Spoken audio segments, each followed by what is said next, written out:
Hey guys. Hey guys, I'm Original Book Nerd, and tonight I'm with Ivy Fox, and we are going to deep dive into all the things vicious addictions, which is the next vicious generation, book one. And if you've read her original parent series, this is the second generation children from her OG Mafia universe. So, for those of you who have been around a while, this one is definitely for you. And I have a opener question that we're just going to dive right off the deep end.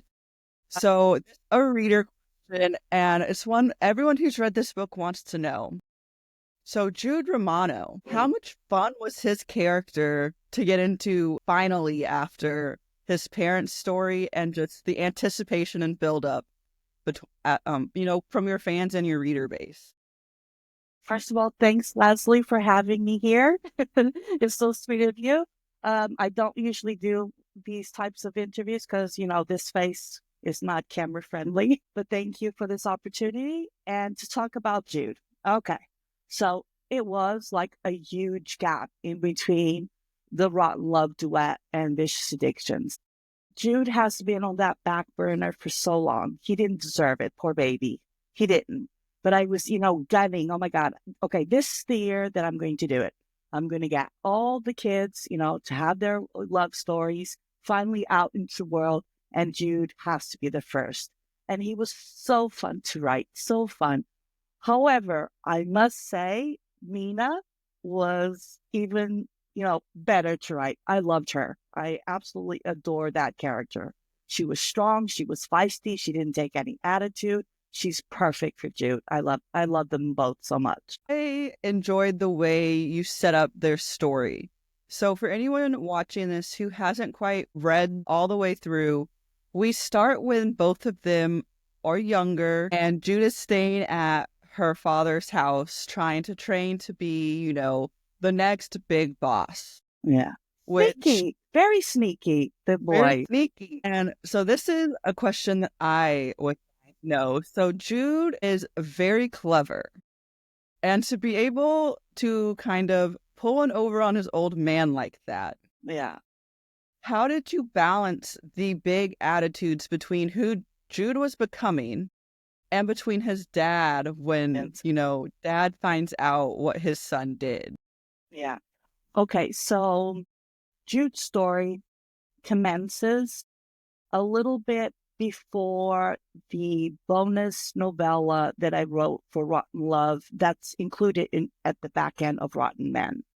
And in that novella, we do have Jude coming home after he left Mina. And we see them, both Vincent and Jude, how their relationship that is in the beginning. There's a lot of friction there. First, because Vincent wasn't really very happy that he got one over on him.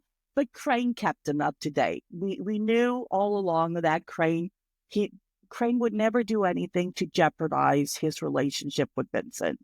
So automatically he knew, look, your kid is here. He's knocking on my door. He wants to train. He wants to learn more things about this life. What do I do? So Vincent at some point had to give them the okay. He had to. He might not have liked it, but he had to. Always thinking that, okay, Jude is out of sight because Vincent's real problem is Celine, right? That's his real problem. He thought, okay, if Jude is learning all things under Crane, Celine doesn't know any better. So as long as Celine doesn't know, Vincent's okay, right? She won't, give him an earful, so it's fine. What he didn't expect was Crane to actually make that offer to Jude. Look, stay with us. I will even make you the heir apparent to the firm, even though it was always belonged to Mina. But I think Crane actually did that to try to. Am I giving away too many spoilers? I might be giving away too many spoilers. Am I? This is why I don't do this. I don't think so. Okay. Because we know that something happens to split them up. Right. Right. And I hope once you so. get into like chapter 2, you really only know one thing will drive them apart. One part. Exactly.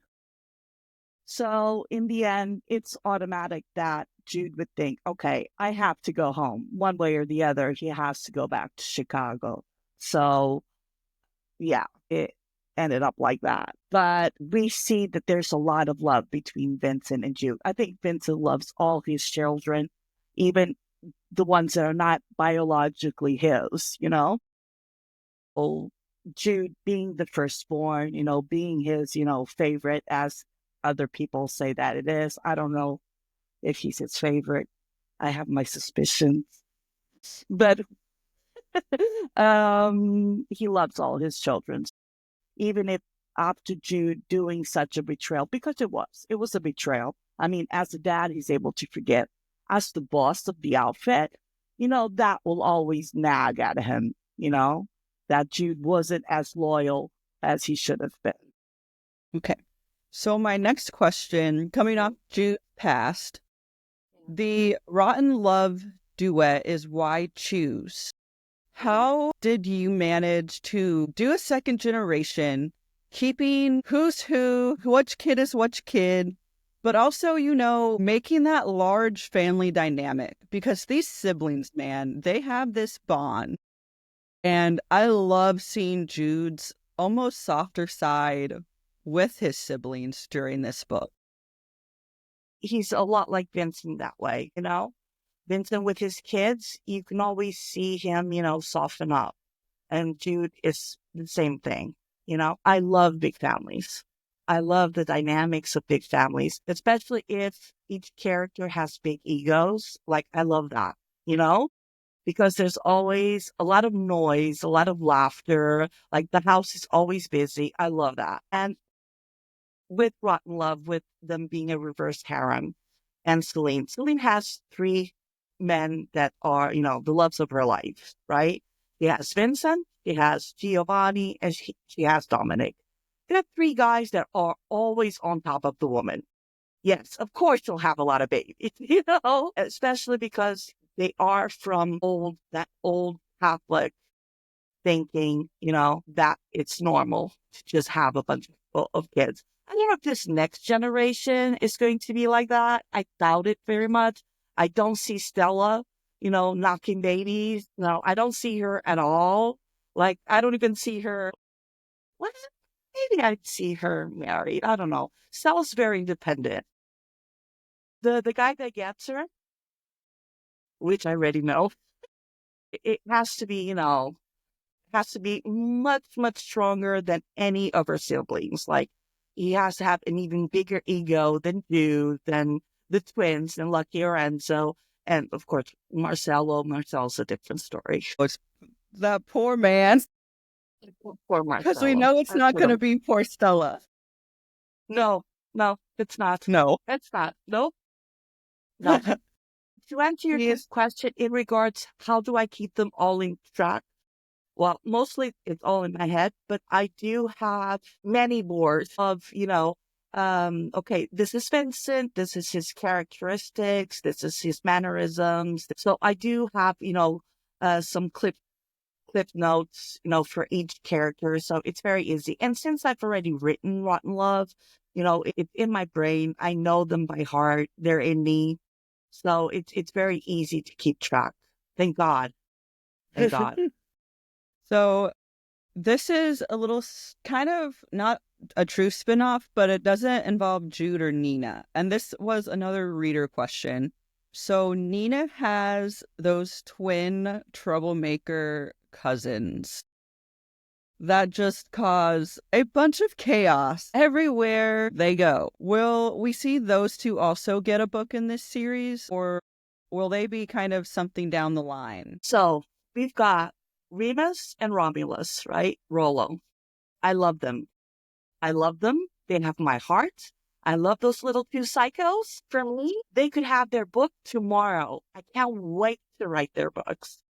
But it won't be in this series. So it'll be, what I'm thinking is another series for the firm. Or definitely Remus and Rollo will have their book.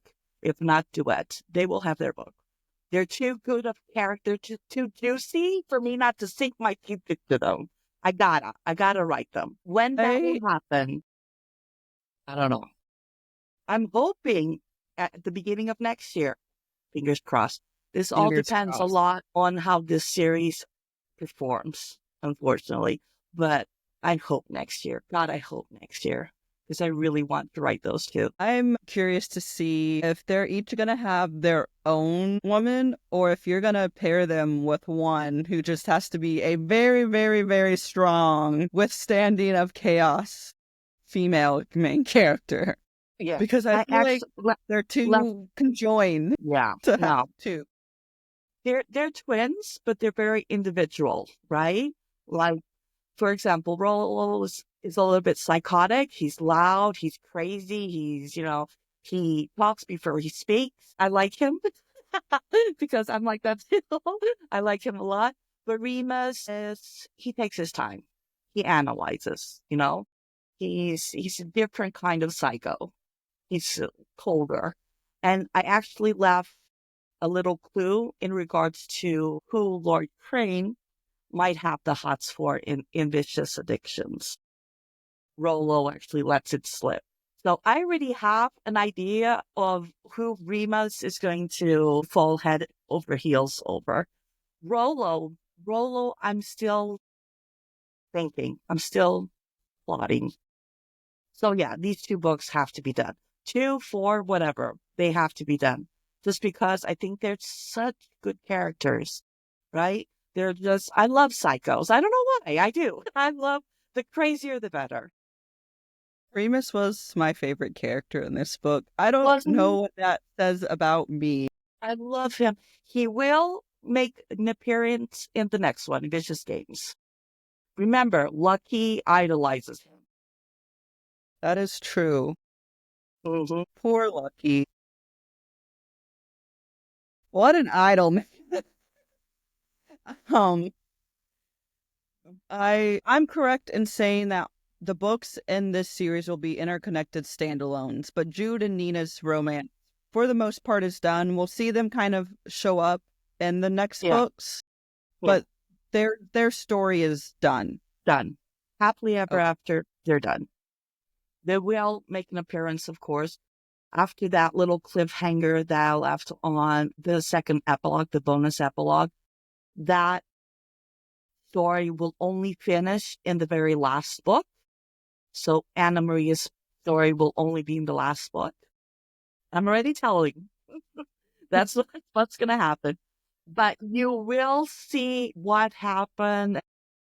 How can I say this without not spoiling a lot? You will get little clues of what's going to happen in Anna Maria's story. And Jude, Mina, her brothers, her sister, they are all involved in that as well. So yeah, they're definitely going to be making an appearance throughout the whole 5 books. And I just said 5. 5. I was going to say, I know that little cliffhanger. I don't think any of us are super thrilled with you right now after that cliffhanger. I wasn't Like, either. we And I loved the knew it book, was but then coming. you gave us that, and I was like, now I gotta wait. Which is a big reason I've waited a few days to post my reviews anywhere, because I was like, I need to think how I'm going to word this without necessarily wording it as, I try not to say cliffhanger in reviews, because I've learned that like when people see cliffhanger, they say, oh, I'll wait till the series is out. So I've gotten really clever with how to word like cliffhanger without saying cliffhanger. The thing is, for me, it wasn't a cliffhanger just because Jude and Mina's story got their happily ever after. It was a cliffhanger for the series. It's different. That's why it'll be fine. For Nina, so Nina is being raised to be almost like the first girl boss of the firm. And obviously, we know some of what happens that makes her kind of angry at her dad for choices he makes with Jude, angry at Jude for decisions that were made that she felt she needed to be involved in. But when you dove into Nina's head, how did you decide what her line was going to be for both her father and Jude, of what she would accept before she was like, I'm just not, you can't come back from this? Okay. So with Nina, First of all, as she was growing up, you can tell that for Victor Crane, for the dad, his idea was always to have her as the head of the firm, but he does something that I actually appreciate, is that he lets his daughter, decide her own fate. If she wants to, there it is. There is your possibility to be the head of the firm. If that's not what you want, I won't pressure you. Even when her aunt Pippa was saying, look, you should marry Felix, he never pressured her into anything. So I like that about her. Of course, if Crane actually, stepped on her toes, if her father actually did something that was reportable for her, I think we would have seen a different side of Nina, right? But her dad was always her biggest cheerleader. He probably couldn't do more for her because of the misogyny that is still ingrained in these types of syndicates, right? They'll let maybe a woman associate, at a lower level, but not the high one, not the boss. And for Victor, she never saw that as a problem. If Nina wanted it, go for it. In regards to Jude, with Jude, it was tricky because he wanted her to be that independent. He wanted her to be, the boss of the firm.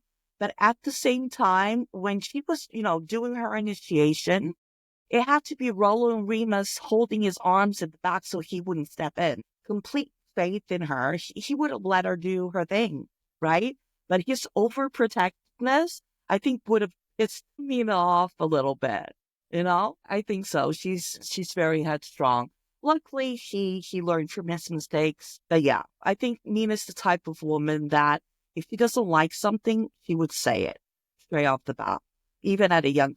Let us remember that she grew up with Rollo and Remus. She had to be very vocal, that's true. right? And she couldn't be, a carpet You for can't be people a to walk doormat. on. No. Remus and Rollo wouldn't allow it. I would just want to say the way that you were able to balance her relationship with her dad has been one of my favorite, father-daughter relationships in a mafia romance. Because that is such a hard relationship to do when you have a character like Nina who is, trained to be the next boss. Yeah.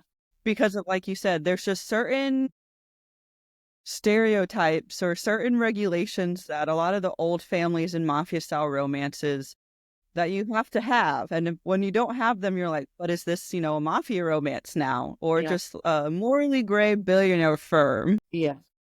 So it was really nice to see her dad, Thank you. toe that edge. But at the end of the day, he was really there for Nina. Yeah. And he was going to do whatever made his daughter happy. Yeah. Even if it meant sending Jude away. Yeah. No, I'm just kidding. But I really liked how Jude and Nina developed that kind of quasi-relationship, friendship bond right at the beginning. And then it just kind of, spiraled there a lot from there. If you can get the title fits their relationship really well. Thank you. I try to put it in there, This is why it's called vicious addictions. They're both addicted to one another. Yeah. But you have to notice also that for Nina, I don't think she ever thought, okay, I'll just be friends with him. Right? No, Nina saw him. Okay, this guy is, different. I think she developed a crush on Jude straight off the bat. Jude, on the other hand, his mind was elsewhere. Not only was he was 19 and she was 16, he wouldn't even look at her that way, but his mind was elsewhere. His mind was in Chicago, was, trying to learn everything that Crane was teaching him. He wasn't thinking about girls. However, that friendship for him meant the world for him, right? That friendship kept him sane in the UK. Well, after Nina read the journals, and I say that, right? It's not a spoiler, right? Yeah. I was about to say, and after their really unorthodox meet cute of her sneaking into his room to take his most prized possession. See? the girl, man, she has to, with Remus and Rolo helping her, right? Of course, of course. I He just says, jump, and they say, how? scene. That scene had me cracking up because he knows something is wrong as soon as he sees them. And he's just like, I'm Mhm. gonna have to go in anyway. Yeah. And you know, what enforcer or boss in training says, please move out of the way? Jude Romano. But he says it with the knife's edge, like, move out of the way or else. Yeah. Dude, So no, he can go one-on-one with Remus. I wouldn't be, I don't know. I probably put my money on Remus. Jude could go one-on-one with Remus. No problem. I think if it concerned Nina or his siblings, Yeah. he could go one-on-one with Remus and Yeah. probably come out on top. Yeah. Definitely. But with something else, I don't know if you could get him to get to that level of Of anything else. anger. Yeah. Yeah. I think so too. Maybe besides like unborn children, which Yeah. that's like a given in a mafia romance. You can't Yeah. not have them go all out for that. Exactly. Agreed. 100%. So I have a few favorite scenes, teasers from readers. I'll kick off with mine. So, and you're probably going to be like, Leslie, why is this your favorite scene? My favorite scene is very early in the book. It is the scene where he is in the garden at the Crane estate and he's just looking into the clouds off in La La Land, and Nina's just watching him from the side getting razzed by her cousin. And they're just all like, why do you like this soft, mafia guy? Like, he's not going to make it. And she's just like, there's just something about him. And that's my favorite scene. When I read the book, I was like, I don't know what chord that struck, but that scene it strikes a chord. Yeah. And then she says that about him. And that's really like a theme throughout both of their points of view in the whole book. There's just something about Nina or something about Jude. Yeah. That they're both drawn, across the oceans back to each other. Yeah. It was that connection already. It was that, that pull already. Yeah. I love them. Yeah. This is an ARC reader one-liner, and they said, I loved the friendship between Jude and Nina. And the one-liner they left was, Remus and Rolo, I just don't know what those two get up to, and I don't know if I want to know yet. I feel like we can all kind of be in agreement that we're not quite prepared, Rick, for what you're going to throw at us for those two. I don't think so either. I know I'm not, but I want to be. I want to prepare myself for those two. Yeah. Their books, it has to be, another level. It has to be, because they're another level. Jude was nice and calm, serene, logical. Neither Rolo or Remus, no. It's going to be insane, for sure. Another reader said, I'm excited to see Jude show up in later books, but the book they're really excited to see will be the cameos he has actually in Remus and Rolo's book. Because they're kind of like the devil's on his shoulder in this book. And so they're like, is he going to be like a conscious, like, this is your conscious speaking type thing for them? And I'm like, oh, I don't know. By the time we get to their book, what's going to happen? With their book, I can say this much. With their books, it will all take place in the UK, right? In England, in London. So it will be the firm. So not the outfit, not Casa Nostra, not Croft, the firm. So if they're in England, automatically their boss is Mina, right? And they have always been, her right-hand man. Now there's Jude, right? Jude will have to be the conscious of those three. He'll have to be. He'll have to be, wait, let's take a second. Let's think about it. And while they're already with guns drawn and shit. Yeah, he's going to have to be the one. Let's think about this before we blow anyone out. So, yeah. But then he's going to be like, but then take me with you. I love that dichotomy between him where he was just like the most unassuming mafia boss you'll ever read in romance. But then he has that side to him, and you're just like, but I don't want to meet this guy in the dark. But I might pass him on the street and not know. But I don't want to meet him one-on-one in the dark. Yeah. And it's funny because the next one-liner actually said that Jude was the most shocking mafia male main character they've ever read, but he also ended up being one of their favorites because of the way he almost essentially gives up everything he is given so Nina can step into her role. And gives up, I think he was temporarily holding it for her, preparing everyone for her to step into those shoes, because we knew he was always going to do that. He was. Nina said, I think if Nina, when he came back to Chicago, I think if Nina, instead of telling him, look, if you go, don't come back, I think if she told him, if you go, I'm going to get you. I'm going to come to Chicago and bring you by the ear back to London, he'd go. He said, fuck it. I'm done. I'm good. I'm here. So yeah, I think that for him, it was actually a relief. He didn't have to have that birthright, over his head any longer. Like, God, I'm good. All I want is the girl. That's it. And remember, these are bad men. Jim can be, very sweet to Nina. He could be sweet to his siblings, to his mom, to his parents. He's still a bad man. All these syndicate guys, they're bad men, right? But they have to be good for the women they love. And I love that. Yeah. And Jude is, from early reviews and reader comments, Jude is very good to Nina. Even when Nina believes he is betraying her, he is not. He is not. But he has his own reasons as well for not being quite upfront about the choices he's making. This is, I think, from an ARC reader, and they said, Stella. Imagine Stella, Nina, Remus and Rollo all together in a lockout room. Who is going to get out first? Oh my God. And I saw this and I said, I have to ask her because I need to know. I don't think the boys are going to make it. Rollo and Remus wouldn't touch a hair on Nina's head. They wouldn't, right? Stella would take that and use it to her advantage and kick the hell out of them. Yeah, the boys wouldn't make it.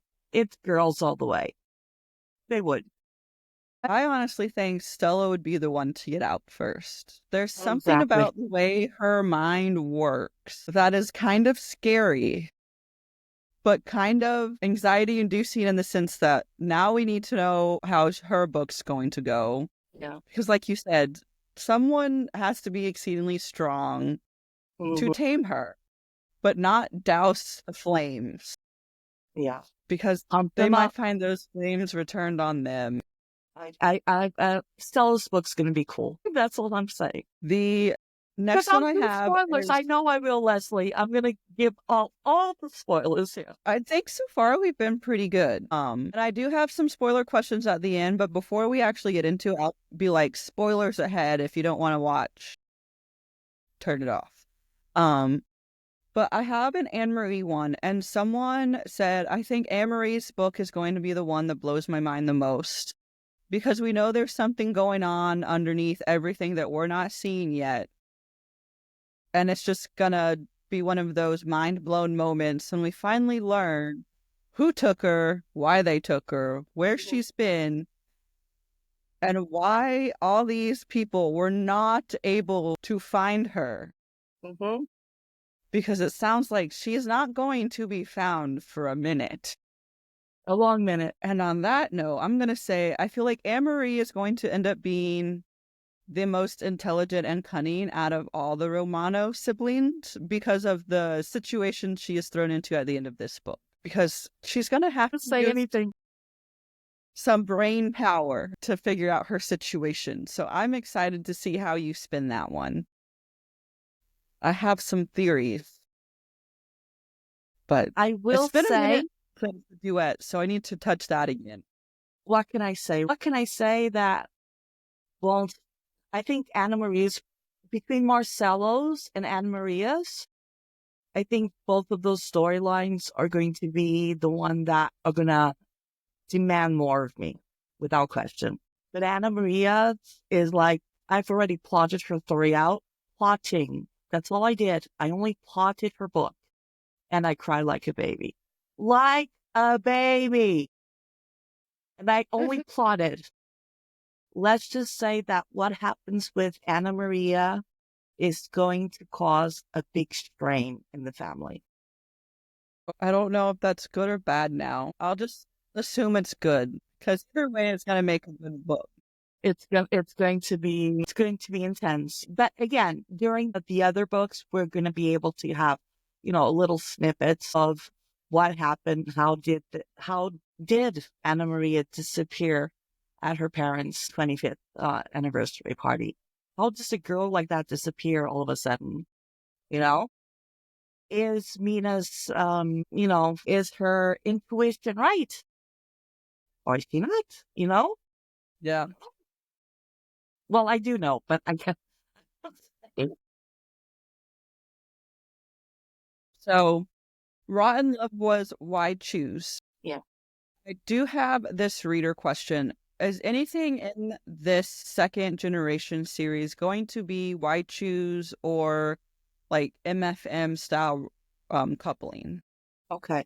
So in the beginning, when I plotted out the books, I think maybe 6 or 7 years ago, Stella was actually supposed to have her own reverse harem. But after, a lot of years passed and I had another look at the plots, I changed a lot of it. First of all, everything's going to be MF except for one. One will be MM, and it'll be a novella that I will give to the readers for free in my newsletter. And that's it. That's all I'm going to be able to say. I don't even want to say who, what, when, just have a suspicion of who that one might be. Based off some commentary of the Romano siblings between their dialogues in the book. And I'm not going to say it on here either. We can talk but after. I will let everyone decide. Let's just say that the sibling that is going to have his own M novella has a huge crush on Rollo. Like huge. And that's it. Of course, nothing happens, right? Of course. But still huge, enormous. You'll see ambitious things. So as far as for your calendar year, what can you tell readers to look forward to in the year 2025? So this year, I want to have all these books, all these 5 books plus novella out this year. Without question. Hopefully, if I can actually publish them every 2 months, that's what I'll do. I'm also toying with the idea of doing another Blackwater Falls, a book for Halloween. I'm thinking of maybe every Halloween I'll do one of those. So that's what this year it has in store. Yeah, because I can't leave that world. That world was amazing. I really want to go back there, but I don't want to commit myself to a series. However, I think maybe a book at Halloween. Why not? That's been my favorite book by you. As much as I love Jude, and I mean, I say that every time because I love your Hanky series. But I love that book. Me too. And I don't know what that says about me, that's been my favorite book by you. We'll just pretend like it makes me completely sane. And it's so different, right? Because it feels like it's Saw meets, I don't know. It's kind of like The Purge meets The Saw.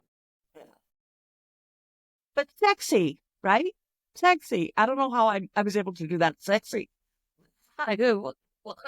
I love that story. I think Blackwater Falls is a great story. Not only because of Rowan, but the actual, storyline, behind why they do what they do. It's fascinating to me. And I thought, why not? Why not do another one? I'm still not over the twists and turns you did right at the end. I cried a lot at the end. I need more time before I can reread it because I need to be far enough out that I don't recall everything that happened, so I can Yeah. kind of like see things I missed the first time. Yeah. So Let's maybe a say I few more killed a months, lot of people there. Killed a lot of people. or maybe when So if many. there's an audiobook that comes out, I because wish. I still need to listen to Caleb's book. Oh, it just came out. I know, but I don't know if my heart can handle his book in audiobook format yet. Vincent Sky does such a he does such an amazing job. Such an amazing job. He did Caleb to a T. But yeah, that story is you have to have like, okay, tissues on one side, maybe a glass Yeah. of wine on the other, to listen to that one. Yeah, it's an ugly cry book. I like doing those every once in a while. It's good to cry. I mean, I love to laugh, but once in a while it's good to cry. It was a great book. I Thank just you. think I need a little bit more time before I dive right into the audiobook version of the book. I know. Because I did listen to it already a little bit, but not, not on the chapters that are, to rip your heart out. Like I've been there, done that. I don't want to write today. But yeah, Caleb and Roxy's story was really, really good too. I love that series actually. I think it's one of my tamer. Puckered Hearts is one of my tamer series. There's no plot twist. There's no romantic, there's no suspense. It's just, it's sweet. I love that series, really. Me doing hockey, who would have thought? but it has all the emotional tension and angst that You know me, we I gotta give that eggs. come to love from you. No.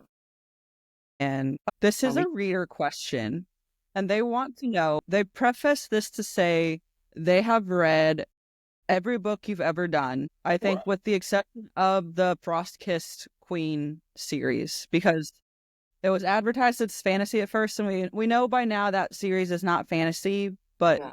I think when it first was pushed out, it said, like, romantasy in one of the taglines, so it's on their list to read. But they want to know, do any of these series and worlds overlap, and is there a big one overarching Ivy Fox universe, or are they all separate? They're all separate. No, I should probably do, if I do an actual universe, it will be, it will start now with the next Vicious generation. That will have a world in its own, because if I do want to do Remus and Rollo's story, then I'll also want to do Misha, from the Bratva, and probably some Irish too. So definitely the Cousin Nostra. Definitely the Cousin Nostra. Family. So if I do a Imagine that universe, Thanksgiving dinner, or I'm trying to think of one now. What's a big holiday? I guess Christmas. Imagine that Christmas dinner. be a lot. All those attitudes and It'll egos. be a lot. It'll be a lot. Yeah, Someone better hide the cutlery. it'll be a lot. I have a few more. The other world that I would also like to do, if I get the chance to, again, would be the Society, a spin-off of the Society. Yeah, that I would like to do. I would like to do the kids. I would like to do the parents. I would like to do that. Yeah. I would like to do a lot of things. The thing is that I take a long time to write. I do. I know that I do. I'm not a fast writer. I take a long time. I fixate on a chapter. It has to be perfect. And there's so many hours in a day, Yeah. And then, also sometimes when I release a book and it doesn't do very well, it hurts that sometimes, I have to think, okay, I have to stop this series, because publishing a book is a lot. You have editors, you have cover designers, you have formatting. It's a lot. And sometimes financially speaking, you just can't do it, which is heartbreaking, especially when you still have those characters' storylines in your head and you can't do it. You can't write it. Oh, it's heartbreaking, but it is what it is. So I'm going to do my spoiler thing here. Okay. If I was technologically savvy. This is when everyone watching would see the big spoiler graphic. I don't know how to do that.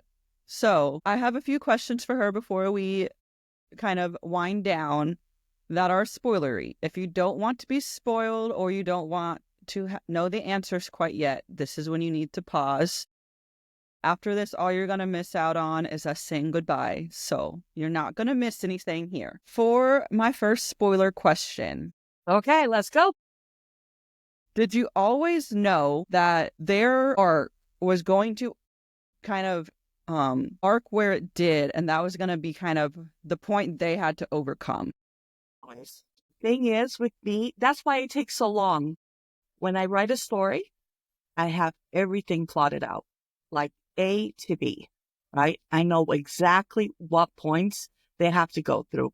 Sometimes I go, zigzag to get there, but I know exactly what points I have to. So I knew the journals were going to come up. I knew about the test games, I knew that friendship was the building base of their relationship. Yeah, I knew what the bonus scene epilogue was going to be before I even started writing it. Yeah. So for Jude, Yeah. I want to know if you have one or if you have a few, your favorite Jude moments in this book. Since we are in the spoiler section, you don't have to be afraid to accidentally say something that's going to give anything away. Okay. I love how he freaked at Kaplan's office when Nina got on her knees. Like, the boy went insane. And I think that if he could, he would have put her in her lap and he would slap, do a little slap on the ass for her being on her knees. Because in his mind, he thinks, okay, I left this girl alone for 1 year. What the fuck has she been doing? With who? Where? When? And how? I want to know it all. So this is free spoilers, right? I Yes. liked when he saved her. After the kidnapping.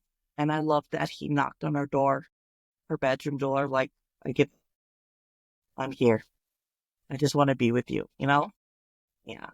And I like the forest scene after Marcel's initiation. And she told him, I hope that you have eyes, but you're not the air, And he seek comfort in her.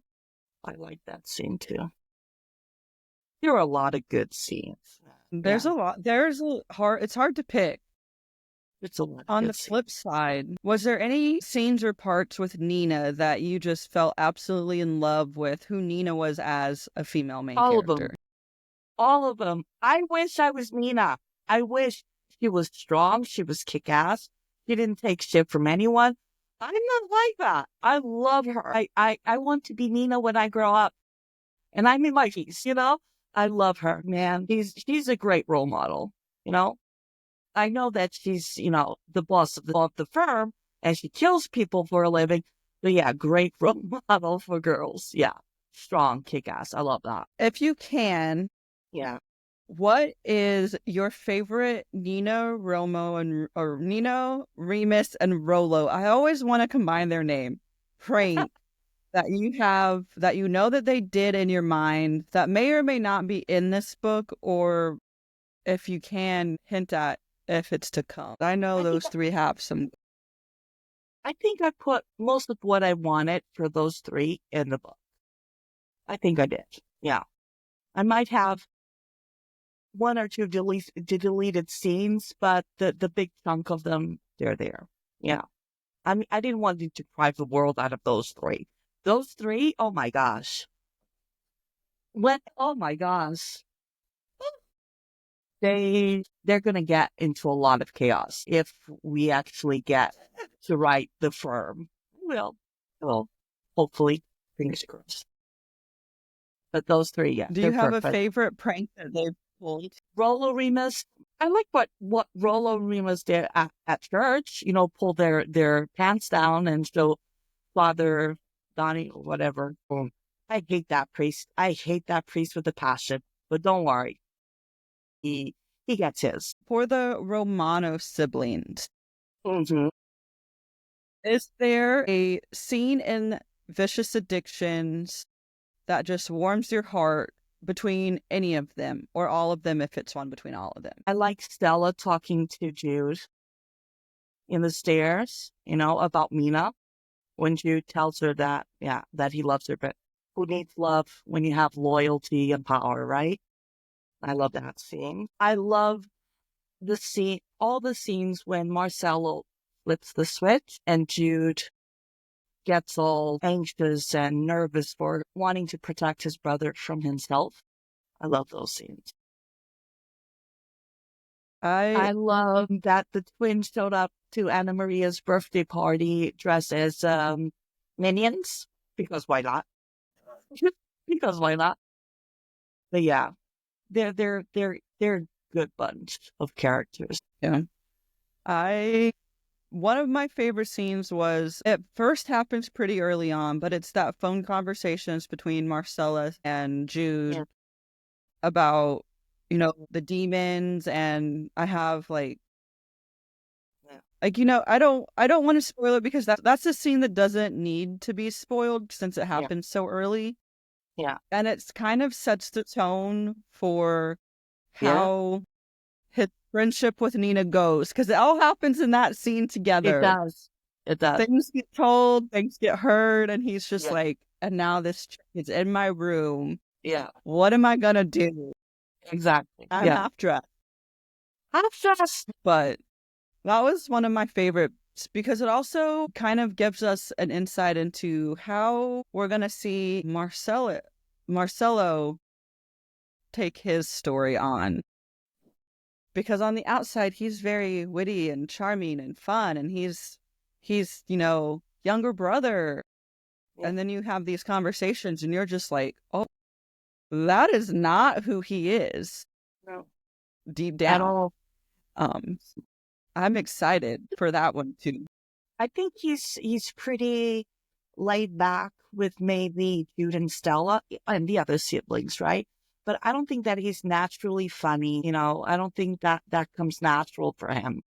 I think that he's more loving to his siblings. But that's it. That's where I think he's a sensitive soul. That's because he's suffering, right? Won't say any more about that. But Marcello's going to be hard to write. Yeah, definitely. I think that one's going to be really, really good. Because it's going to be hard. I think the harder the books are to write, the better they are. It's true.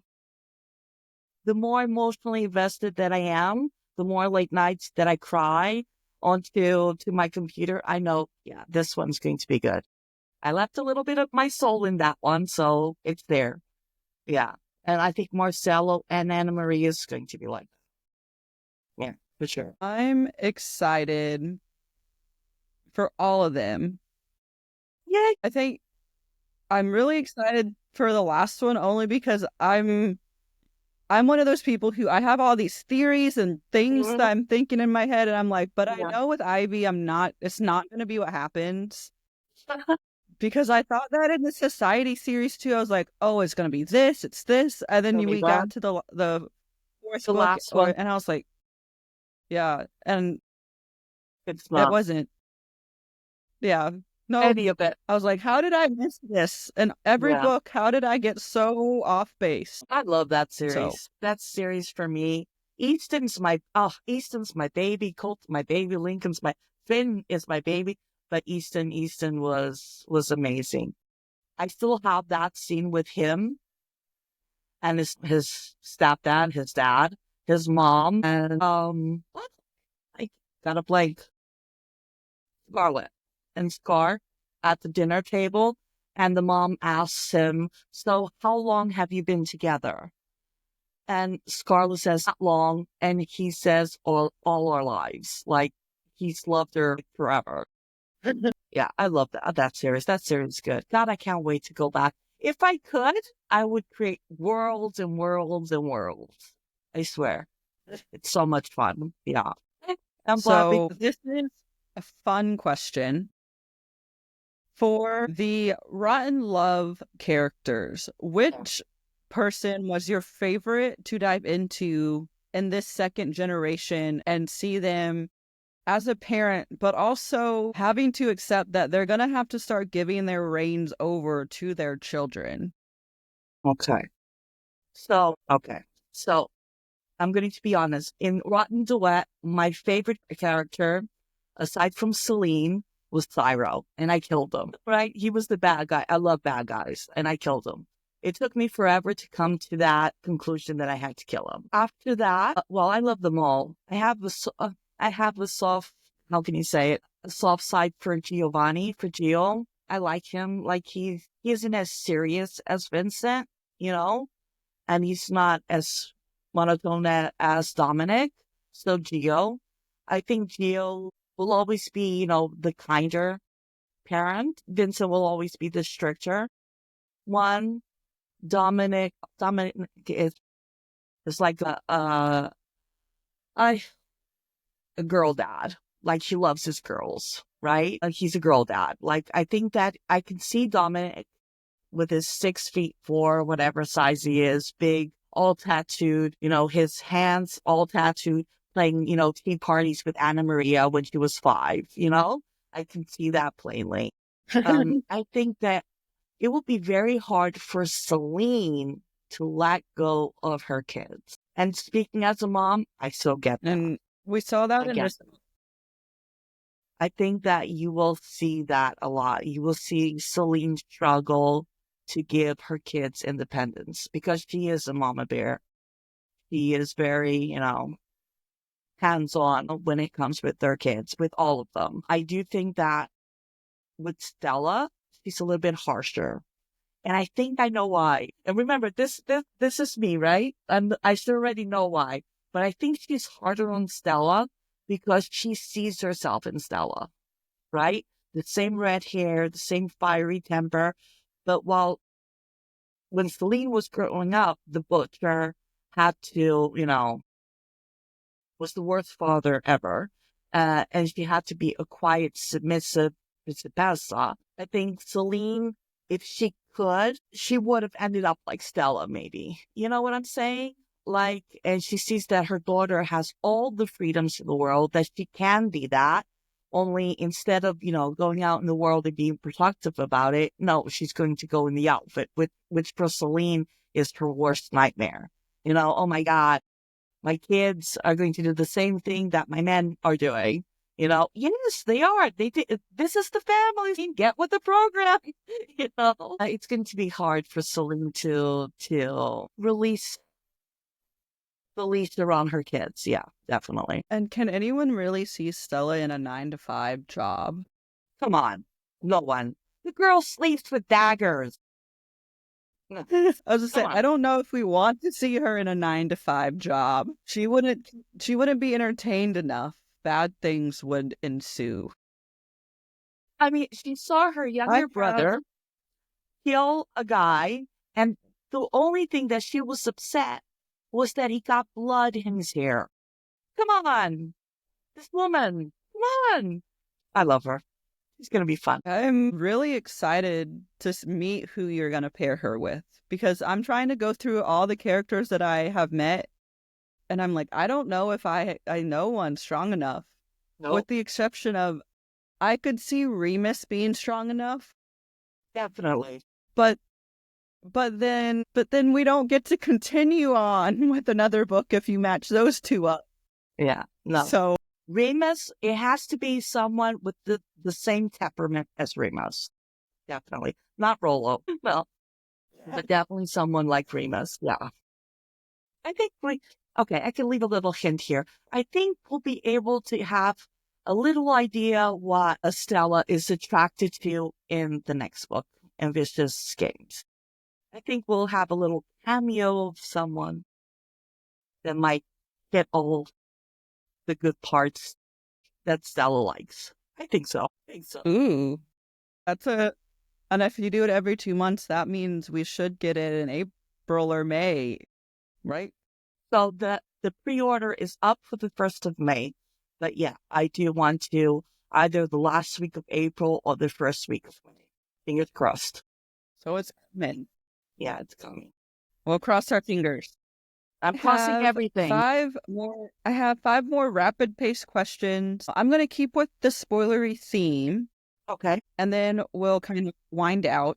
So the first one is, if you could pick one character in your Mafia universe that doesn't have a book yet, that may not have a planned book to write a book for, what one would it be? Or who would it be? That's hard because I have them all planned. No, the one that I don't have planned is Misha, but it's something cracking in here. Misha, the Pokon, the boss of the Bratva. I want to know why he never leaves Moscow. Yeah. That is a good question. Yeah. I think I know why. The second question is, between all the different Mafia organizations you have written, is there one that you enjoy the most? Out of all the books that I've written regarding Mafia, I have to say I love my Irish, my Mafia. I love everything that has to do with the Irish.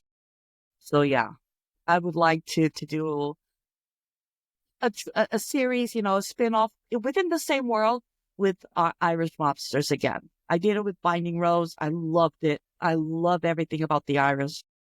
So yeah, I'd like to do something like that. Which character in Vicious Addictions was the hardest for you to get in the mind of while writing? I should say Remus and Rollo, right? That's what a normal person would say. Look, they're psycho. It should be hard for you to write those. But it's not.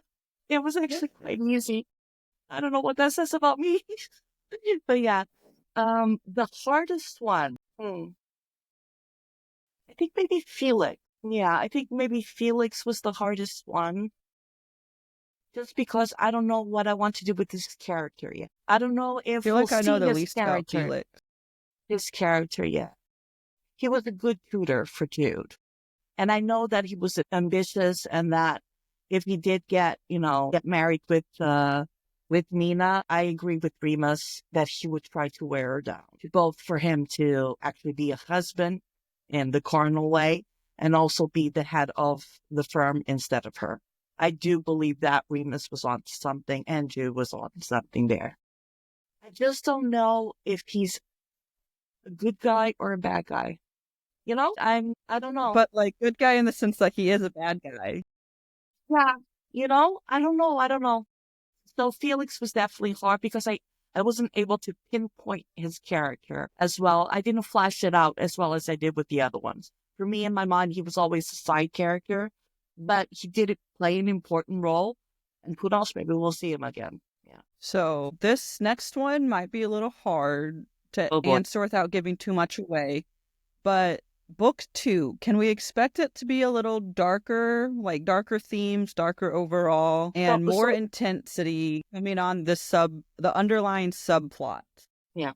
I think what I'll have to do is a little author note because I didn't include one and I usually include it in all my books. That I never